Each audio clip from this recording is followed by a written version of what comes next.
আমরা করি ওই খাওয়া দাওয়া করে গাড়ি সাইড পেটিয়ে হ্যাঁ গাড়ি নিয়ে কেন নিয়ে যায় গাড়ি যদি ময়লা হচ্ছে না গাড়ি পরিষ্কার করে আনতে হবে, গাড়ি না পরিষ্কার করে আনতে হবে, গাড়িতে ধুইতে হবে, গোসল করাতে হবে গাড়িতে, তাহলে গাড়ি পরিষ্কার হয়ে যাবে। ডিম নেন, নানা ভাগ ডিম দাও, ডিম ভাজি, শসা দাও, লেবু,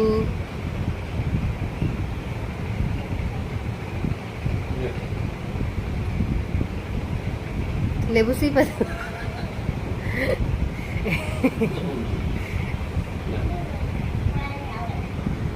শসা খাওয়া, শসা খাওয়া, খাওয়া, শসা খাওয়া।